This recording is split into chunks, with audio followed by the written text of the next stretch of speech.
Bom, em primeiro lugar, eu quero dizer que tem algumas coisas para falar sobre isso que não falo desde o Ministério Público. Aliás, é preciso falar isso, porque embora eu acho que esse efeito camaleão que se tenta fazer das pessoas, que ora fala de uma coisa, ora fala, nunca entendi muito bem. Mas aí, para evitar discussões futuras em relação aos meus posicionamentos e manifestações, eu já alerto que falo como professor de Direito Penal da Universidade Federal do Paraná, mais do que na qualidade de membro do Ministério Público.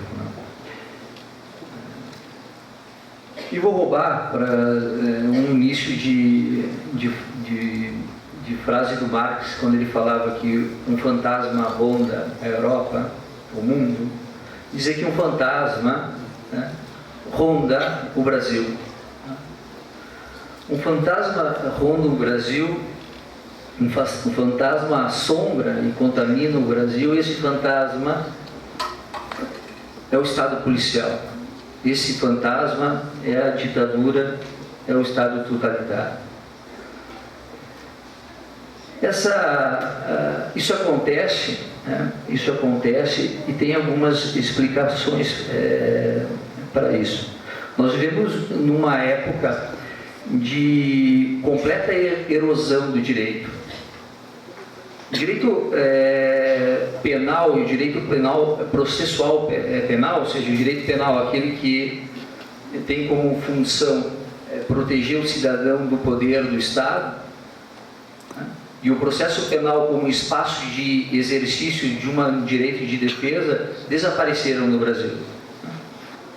Nos últimos tempos, em busca de uma ânsia de punição, uma pulsão incontrolável das agências do Estado, fomentadas por uma mídia interesseira, fizeram com que essas duas matérias que há anos, ou há séculos, pelo menos desde o século XVIII, serviram de bastião da população contra a tirania, foram reduzidos a uma mera dimensão de aparência de legalidade.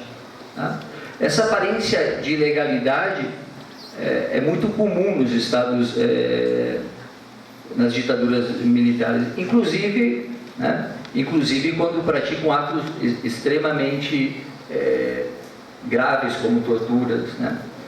Essa erosão do direito penal e do processo penal que se materializa nesses famosos julgamentos transmitidos para a população como se fosse uma solução para todos os problemas da vida, não se restringe a isso.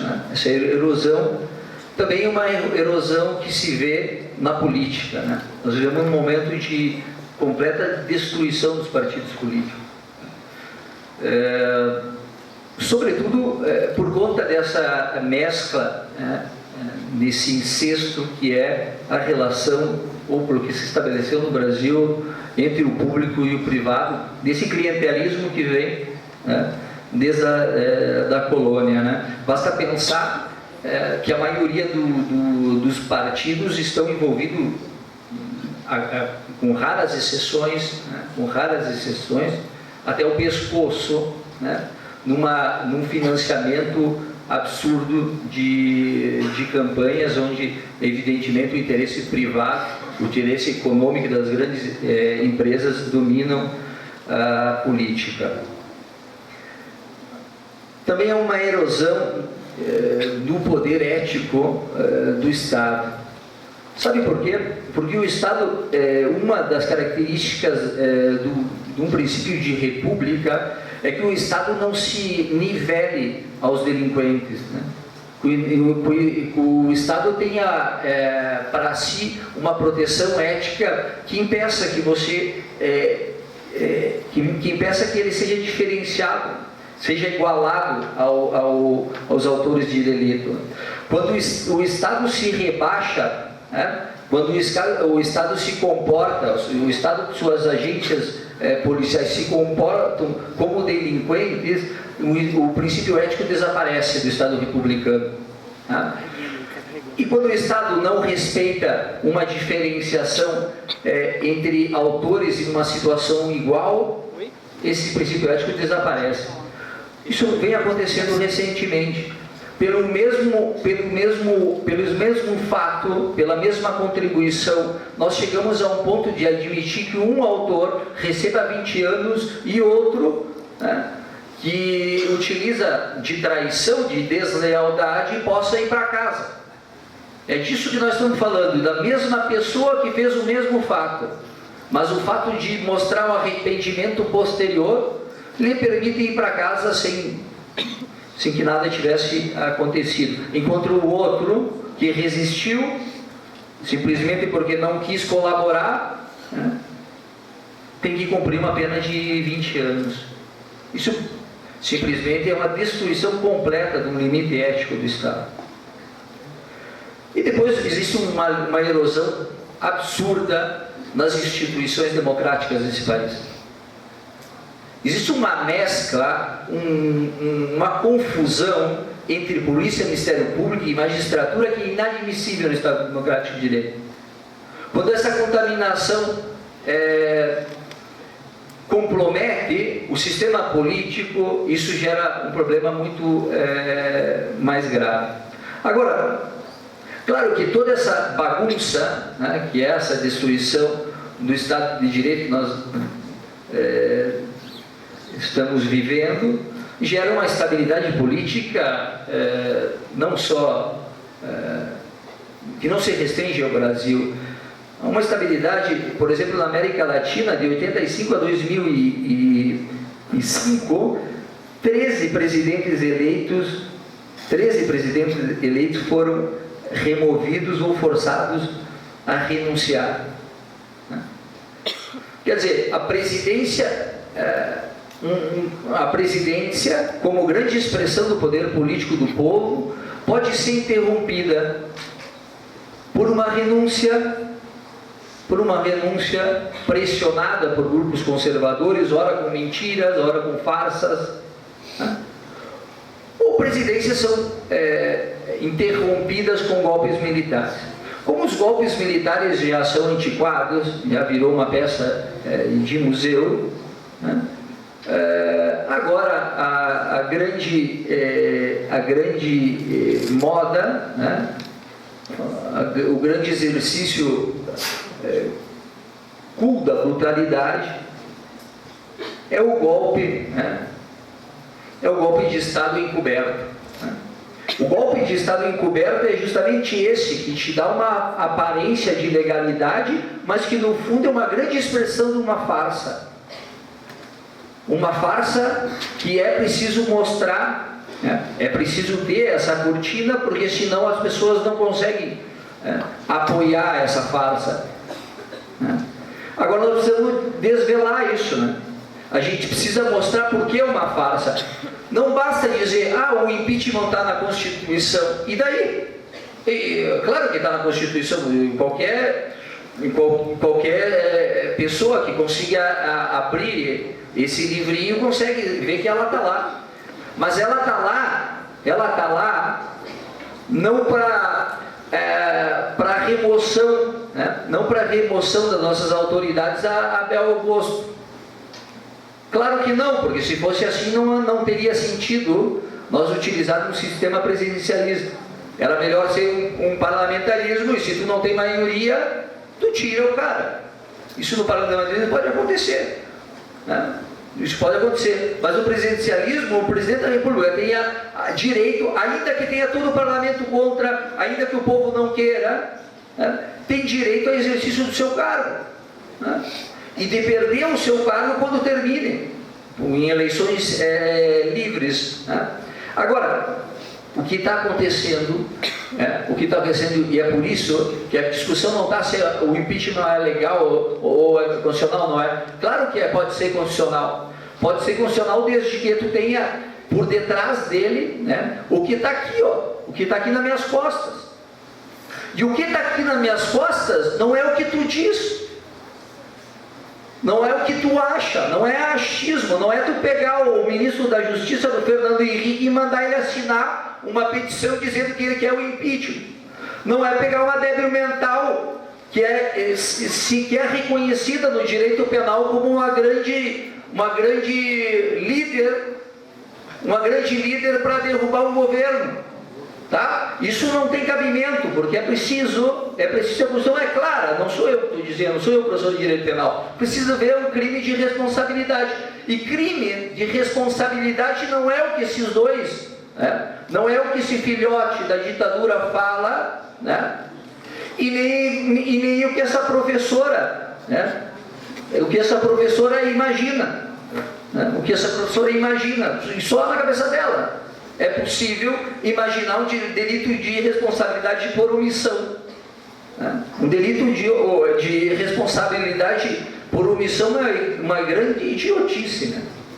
Uma grande idiotice, é para rir, né? Claro, se o processo de impeachment é uma mescla entre política e é um processo jurídico e político mesclado para evitar justamente isso, porque tu tem uma base de crime de responsabilidade, a gente tem que saber o que é essa coisa de crime de responsabilidade. Pois a Constituição diz o seguinte, olha, o presidente da República vai perder, né, vai ser afastado, né, vai ser afastado e nos casos em que ele atente contra alguns princípios, né? Sei lá, contra a unidade do Estado, contra a União, contra os direitos individuais, contra o descumpre decisões, né? Contra as leis orçamentárias. Claro que esse artigo da Constituição não fala absolutamente nada, porque é básico em direito penal, não que tu coloque quando você descreve um delito de roubo, será considerado roubo todo delito que ofender a propriedade. Tá, não me diz absolutamente nada, porque eu preciso saber o que tipo de ofensa à propriedade, se é com violência, né? Ou se é enganando, as pessoas precisam saber no que consiste esse delito contra a propriedade. Também, os delitos de responsabilidade, é preciso que tu diga no que consiste, por exemplo, uma violação de uma lei orçamentária. Não basta tu dizer, violou a lei orçamentária. Não basta tu dizer, será delito de responsabilidade todo descumprimento de uma decisão judicial. Tá, como assim? O presidente da República pode se recusar a cumprir uma decisão judicial que ele entende inconstitucional, ele entende que vai causar um grande problema, ele se recusa e não vai cumprir. E o político corajoso, evidentemente, não vai cumprir uma ordem judicial de reintegração de posse quando está em jogo várias famílias que podem sofrer com isso, quando está em jogo a vida de muitas pessoas. Tu pega essa decisão, olha o seguinte, a minha polícia do executivo não vai cumprir isso aí. E não vai porque eu acho que essa ordem é inconstitucional. E não há problema nenhum, ele não vai derrubar o governo porque ele vai fazer isso, porque ele tem todo o direito de se recusar a isso. E claro, então, que nós precisamos saber, além disso, o que é essa crime de responsabilidade. Então, quando toque esses casos que estão previstos no artigo 85 da Constituição. Agora é o seguinte, já que isso não está dito lá, o que é proibido fazer, tem que vir uma lei. Tá bom, veio uma lei, né? Uma lei 1079, de 10/4 de 1950, e que disse quais são os delitos de responsabilidade. Tá bom, disse lá quais são os delitos de responsabilidade. Muitos desses delitos que disse lá de responsabilidade não valem nada, porque estão fora da autorização que a Constituição deu para criminalizar. Tem que estar vinculado àquelas hipóteses do 85. Tudo bem, professor, mas o seguinte, aqui nós temos, porque essa lei, ela disse algumas situações que o presidente pode cometer, e daí o Supremo já disse que essa lei é constitucional, ou é recepcionada pela Constituição. Tudo bem. Agora veja, dentro dessa lei tem coisas bizarras dessa lei. Tem coisas bizarras. Existem artigos absolutamente abertos, que tu não sabe, qualquer coisa pode ser punida. Ou seja, não serve como garantia. Por exemplo, existe um artigo que diz: proceder o presidente da República de modo incompatível com a dignidade, a honra e o decoro do cargo. Como assim? É um delito proceder de modo incompatível com a dignidade, honra e decoro do cargo. E desde quando um cargo tem honra? Desde quando um cargo tem dignidade? Isso é uma coisa de maluco. De modo que qualquer coisa tu pode colocar dentro de um conceito indeterminado desse.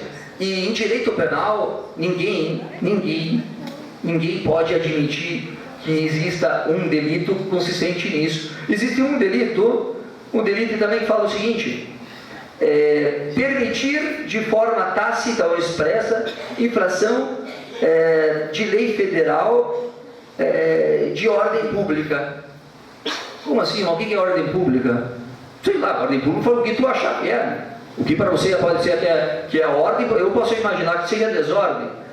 Claro, se os delitos são dessa natureza, são todos os delitos absolutamente esses inconstitucionais. Por quê? Porque não cumprem o princípio constitucional de certeza do que é proibido. A lei penal não é um cheque em branco para tu punir o que tu dá na cabeça. A lei penal é exatamente uma expressão de garantia individual de tu saber o que é proibido. Tá? Então existe um mais grave ainda. Veja só o que é delito nessa lei: subverter ou tentar subverter por meio violento a ordem política e social. Isso é delito nessa grande lei que eles utilizam para... Agora, claro que como eles iam cair no ridículo, né, de mencionar esses artigos, eles mencionam o seguinte: olha, é delito de responsabilidade violar uma lei orçamentária. Tá bom, mas o que a presidente especificamente fez? Porque ação humana é fazer algo. Tá? Claro que a ação humana também pode ser conduta humana, não fazer algo que seja absolutamente determinado pela lei e cause um perigo à vida de alguém. Né? Por exemplo, cara, se a mãe fica fazendo ginástica e o filho morre de fome, ela não está alimentando, ela não está fazendo algo. E esse não fazer algo, essa omissão, nós entendemos que fosse a mesma coisa de uma ação. Mas o que ela fez de ação, Adilma? Ah, não, ela fez uma expressão horrorosa e chama pedalada fiscal. Tá, mas o que é essa pedalada fiscal? Porque ninguém entende isso aí. Eu acho que tem que perder o cara, porque é pedalada fiscal. Tá, mas o que é isso aí? Bom, não sei, mas deve ter pedalado. Eu sei que ela anda de bicicleta. Não, ela é uma pedalada com um orçamento. O cara não consegue entender o que a mulher fez. Então, que delito é esse de pedalar? Aí tu vai ver que esse delito, esse grande delito dela, é o fato de que ela teria mascarado a lei, o orçamento, né? E essa forma de mascarar seria o fato de que os bancos privados estariam repassando, por exemplo, o Bolsa Família, repassando as questões de previdências que são compromissos do governo diretamente, sem que o governo repasse para eles. Mas o governo não está pagando eles, é por isso que eles estão fazendo isso? Sim. Quer dizer, não é que o governo está pagando, o governo está atrasando. E esse atraso cria uma imagem de que as contas são melhores do que elas de fato são. É isso. Mas olha, isso não tem absolutamente nada a ver com a lei orçamentária. Porque isso que caracteriza uma violação de uma lei de responsabilidade fiscal não tem absolutamente nada a ver com as leis orçamentárias. Então, se não tem nada a ver com a lei orçamentária, porque a lei orçamentária, a lei de responsabilidade fiscal, não é uma lei orçamentária, tá? Eu até anotei, porque isso é uma coisa muito chata, mas existem 3 leis orçamentárias. Uma que se chama Plano Plurianual, né? Que é o PPA, né? O que é isso? Eu anotei isso aqui, porque eu sou maluco para saber um negócio desse. Né? Isso é uma lei de planejamento estratégico que se faz há 4 anos e que, na verdade, é a soma dos programas a serem executados pelo governo. Tá? Está lá no artigo 165 da Constituição. Né? As diretrizes, o objetivo e as metas. Essa é uma lei. A outra lei é a lei de diretrizes orçamentárias, que vai fixar as metas e prioridades. E a última lei, né, é a lei de orçamento anual, que vai ter que equilibrar as receitas e as despesas do Estado. Nenhuma dessas três leis, que são as três leis orçamentárias, a lei de responsabilidade fiscal integra, tá? Os delitos que têm essa lei de responsabilidade fiscal não têm absolutamente nada a ver com leis orçamentárias. Elas complementam as leis orçamentárias, mas elas não são leis orçamentárias. Portanto, quando a Constituição fala que é crime de responsabilidade atentar contra leis orçamentárias, não se inclui os atentados contra a lei de responsabilidade fiscal, tá? E pronto, terminou o negócio, não tem delito, tem golpe, e pronto. Eu vou falar uma coisa para vocês, vou ler uma parte aqui que eu fui buscar hoje, um livrinho fantástico do Brizola, que saudade que o Brizola dá nesses momentos, né? E o hino feito dizia o seguinte: avante brasileiros de pé, unidos pela liberdade, marchemos todos juntos com a bandeira, que prega a lealdade, protesta contra o tirano e recusa a traição, que um povo só é bem grande se for livre sua nação. Obrigado.